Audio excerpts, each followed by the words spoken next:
The following is an announcement from the book of Dad and Sybil. This episode was recorded during the period of mental fogginess for both Dad and Sybil, known as Christmas Day evening. There are some moments which might be deemed to make no sense. Dad has edited around these, which has created some slightly jarring moments. We hope you will stick with us. Enjoy the episode. Hello, this is Dad. This is Sybil! It's Christmas Day and we're on our first of two recordings, but actually now that I've said that, I'll probably release this one tomorrow, and we'll do our proper Christmas one this evening. So for one of my Christmas gifts to Sybil, I've finished Payback by Margaret Atwood, because Sybil was struggling with it a bit, and I'm going to kind of make reference to why when I'd give my review at the end. Go for some takeaways that I picked out from the book in terms of what I enjoyed, and hopefully have some kind of talking points between me and Sybil for them. So we got up to the point where we'd read through the two parts that were called Debt, kind of basically that kind of the... Debt and Sin.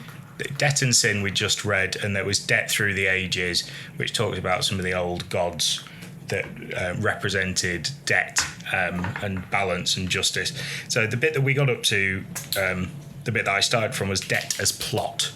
You're going to hear some rattles and shakes and scritches and scratches, and that is because, as with the last episode, Sybil is doing some more decorating, this time for a family present, which we are decorating a canvas. So you're going to hear some... Yes, I know, we're doing it on Christmas Day, but... We're seeing them tomorrow. So we are, you will hear the rattle and scratch of Posca pen on canvas. So the debtor's plot bit talks about two stories. The first is Faust, who is a man who makes a deal with the devil for kind of unbridled riches and fun in his life. Fun. Yeah, he wants to party and be rich and famous, and then if you're rich, if you're like super rich, then you're famous.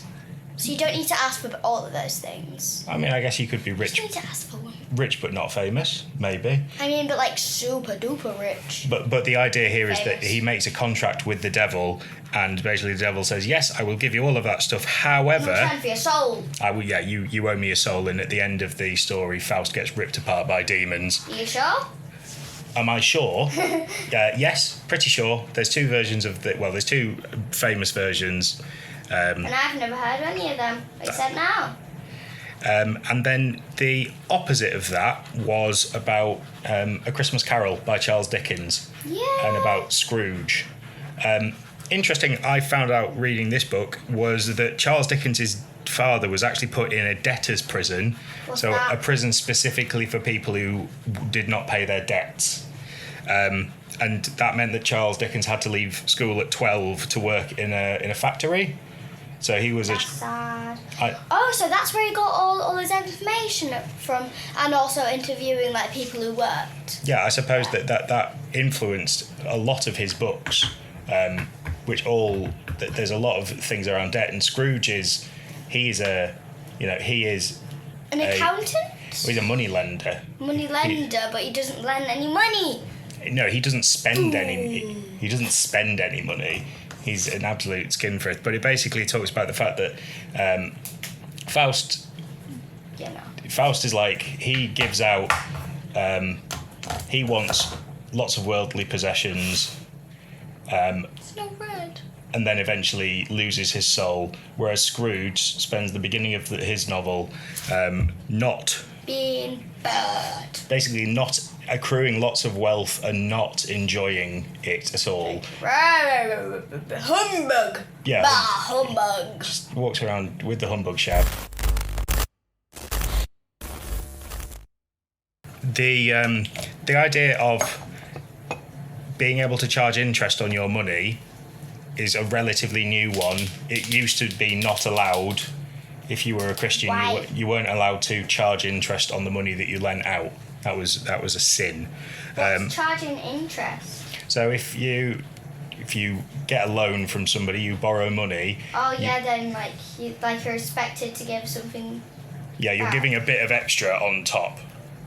And I guess this book is generally about what Margaret Atwood calls the shadow side of this. It's literally called the shadow side. Debt and the shadow side of wealth. Yeah. So the kind of the shadowy ideas of lending things to somebody and expecting more in return. There's quite an interesting quote from Samuel Johnson. This is from quite a while ago. Who's Samuel Johnson? He was the man that was one of the people that compiled the first dictionary, the first English dictionary. Cool. And it's pretty cool. Yeah. Yeah, Sybil is giving me a big sarcastic face. I think it's cool. I'm smiling. She's not her eyes aren't smiling. So I think this is quite a nice way of thinking about debt. But it is vain to continue an institution which experience shows to be ineffectual. We have now imprisoned one generation of debtors after another, but we do not find that their numbers lessen. We have now learned that rashness and imprudence will not be deterred from taking credit. That means borrowing money. Let us try whether fraud and avarice may be more easily restrained from giving it. Basically, targeting those people that lend money rather than borrowing it. What's the next one that I enjoyed? So the Black Death. Black Death. Yeah, the bubonic plague. Interesting. Yes, so that basically eroded the system of serfdom. You aware of serfdom? No. So this was the idea that... Surfing! Yeah, no, spelled differently and ultimately much less cool. So to be a serf meant that you were... the Lord would own the land and you would work the land for the Lord. So you didn't own your own things on the land. You just worked for somebody else who would allow you to be there. And there are kind of modern examples of this in terms of things like company towns, where a company, maybe like the first half of the 20th century, a company might own all the businesses in one particular town, and they might decide to charge their workers a premium, a teensy bit more, or to give them money that could only be used in a kind of company store. Like coupons. Yeah. Pay them in coupons. But because the Black Death killed off like half of the population of Europe, it then left a massive deficit of workers. So that meant that there were less workers around, and their work had to be valued more, and they had to be paid more. That's good. So yeah, even though the Black Death was something that wiped out a large chunk of people in Europe, it did eventually lead to the end of serfdom, which I thought was quite interesting. One of the last... so war and taxes came up, which is something that... Oh yeah, because in the war, supplies rationed, you have to pay more. Yeah, it wasn't just that, but it was about kind of debt and...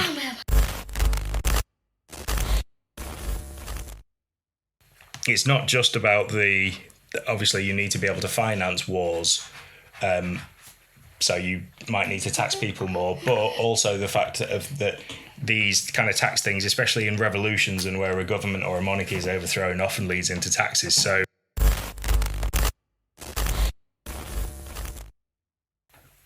this was, she gives the example of, there was the 7 Years' War between Britain and France. This was in North America, and specifically the bit of kind of fighting over who controlled Canada. By the end of that, it was between the British and the French. The British had a pretty hefty tax bill off that war. They'd spent a lot of money on that, so they then levied taxes on the American colonies. The American colonies then revolted against the tax things, and in a lot of examples of the American Revolution,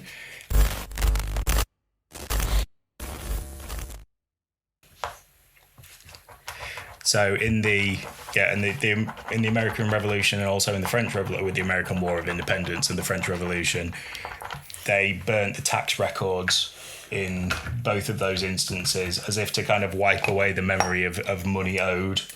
And then the French, in retaliation against the British, joined in. Well, they joined in, and mostly they funded the American War of Independence. But that meant that they ended up levying higher taxes back in France, which was one of the things that ended up kicking off the French Revolution. So all of these things, these kind of taxi bits and bobs.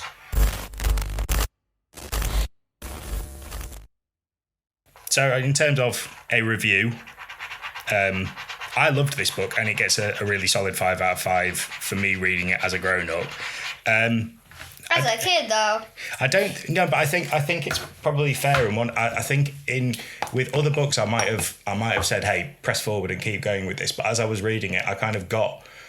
I think the reason that it was a struggle for you to get into it. You're a very advanced reader for your age, but the thing that book has a lot of is. Words. No, it's not the words. I don't think the words are a struggle. Yeah, there might be some that you've not come across before, but it's the references. I think it's very reference heavy, and it goes, this particular story I don't get any of is what I'm referencing. But that's all like knowledge that you accrue as you get older. Yeah, I think it's what we teachers would call cultural capital. It's that knowledge of other things around the world. But that does come over time, and I think Atwood is so fantastically well read and worldly, and can reference these things and just drop in these little references here and there. But if you don't particularly get the references, it can feel a little bit like when you're sat listening. Well, I don't know if I'd class it as well, okay. Yes. Like when you're sat listening to a conversation between two people talking about something you just do not know anything about, and it can feel a little bit hard to get into.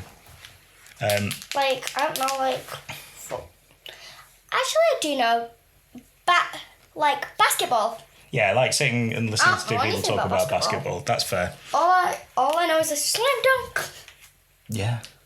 And So we will. I think this is probably, hopefully, the one and only time that we'll make this exception. But it is Christmas, so I'll finish the book for Sybil.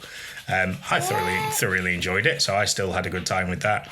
my rating, 2.5. I think that's fair, given the reasons that we've done. You still read about 2/3, maybe a half of it. So you've got a fair idea. So we will see you in a few days. We're not sure. Yeah, well, yesterday was our Christmas episode. So today, have a lovely Boxing Day, depending on when I decide this is getting released. And we'll see you in a few days. We're still determined to get Dr. Ernest Finkel back on before the festive period is finished. So yeah, we'll see you soon. Goodbye. Bye.